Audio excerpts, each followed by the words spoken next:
Let's now talk about these post effects. If you're somebody who already knows Nuke, then you probably want to just use Nuke and you can achieve all this stuff through there. But if you're somebody who doesn't have $10,000 for a license of Nuke, then this Redshift post effects is pretty great because it throws in many of the different things that you might normally do in comp. So let's actually go here and start off with the LUT. This LUT is basically a color profile that's kind of like, all right, this is a very non-professional way of describing a LUT, but if you don't know what it is, it's a good description of it. A LUT is basically like a really high quality Instagram filter, right? If I turn this up, look at that. All the colors have shifted to be some sort of profile. They've sort of shifted to whatever this file right here has described. Now, my recommendation is to check on this apply color management before LUTs. That's going to work well for most of these LUT files. Just select something and then use your arrow keys to go through. And you have all these different looks at your disposal for the LUT. Now, I don't like taking this LUT strength all the way up. I like starting at 0 and adding just a little bit in and then dialing it back. So for this one, I'll go right around 50%. I like this Fuji Vivid 8543. I like how that looks. And the nice thing about this LUT is that by applying that, you've essentially taken all the colors and you've sort of made them feel like they belong in the same general area. So it takes all the different colors of your image and it unites them just a little bit more through this filter, if you want to think of it like that. Okay, so that's LUT right there. Let's go to photographic exposure now. Check that on. And like I said before, I like to have my flames clip. I think that that's the way your eye perceives it. That's the way you see it on camera. So for most people, when they see fire, they envision something that's clipped out like this.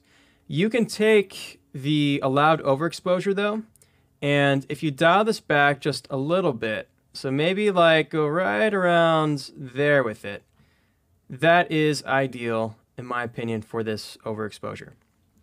So just take that back a little bit. It's going to be maybe right there. And then also this f-stop, I'll take that to 8.5. So we just bring down that exposure a little bit, and now we end up with something right around there, which is good. Okay, so that's what I'll do there. On the bloom, you don't want to be too heavy-handed. If you have too much bloom, it will destroy your entire image. All these hours of work, totally down the drain, totally amateur, if you have too much bloom going on. So, just keep that in mind. Start off with the intensity really high though, and then figure out the threshold. For the bloom, what we're trying to achieve is a general glow that you get from the fire. So we want big glow from the bloom. So let's say maybe right around there, okay? Then I like taking the softness up, and let's actually, well, okay, let's go maybe right around there. And then this threshold is going to find those areas that are high in value and source the bloom from there. So as we turn this up, it's going to take only the areas that are pure white and above. As we bring it down, it begins encompassing the whole image until everything has bloom. So, okay, so right around there. Let's actually go up on the softness, turn up the threshold. We'll end up doing something right about there. Intensity 0, and again, just barely. So just, you almost want to feel this out. So right around there. Perfect. That's bloom. Flare. I don't recommend flare for this. If we had a bomb or an explosion or something like that, I would recommend it, but I don't for this. So don't do that. Streak. Looks like that. Take the tail, let's bring that in. Take the softness up, and we're going to isolate the very hottest areas of the flame. So take the number up, we'll go like that, and then this threshold, Go all the way up and then just down a little bit until we soften out those clipped areas. Also, let's go to our exposure and change this f-stop to 9. There we go. Okay, streak intensity, nothing. Bring it up. Look down here. Look at that light that's kind of bleeding over that. That's the effect that we want. So right around there. It's good. Okay, there's the streak.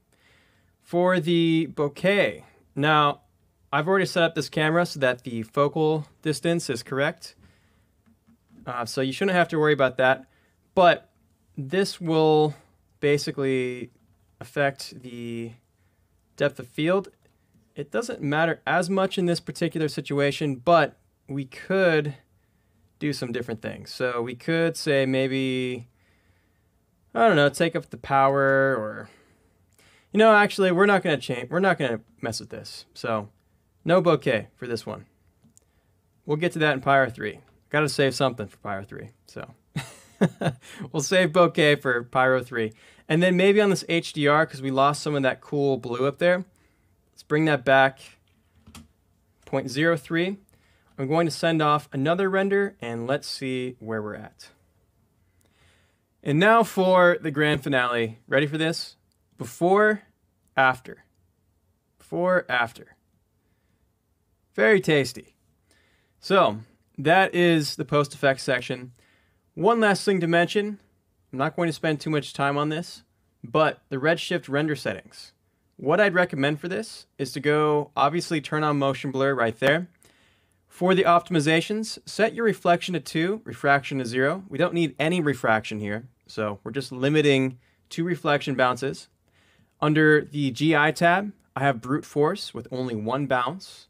That enables our emission to go out and affect other things around it, so keep that in mind.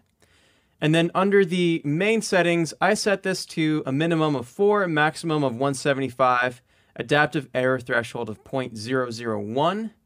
And if we go, let's say, isolate this section of smoke, this smoke is going to be your noisiest spot. So let's just go right about there with it. Turn on the buckets by clicking this button up here. And then this will give you an idea. It's going to take, at least on my machine, about 2.5 minutes, I'd say, for a clean image. So that's pretty great because we're at, I believe, full 1080 right now. So that's 2 minutes for a full 1080 render and about a gigabyte worth of cache files, which is awesome. So, so anyway, that's what my settings are. And in the next video, let's talk about embers. We're actually going to do a separate take for the embers and then comp it on top of this main scene right here. So keep that in mind. And then that'll be it. So I'll see you in the next video.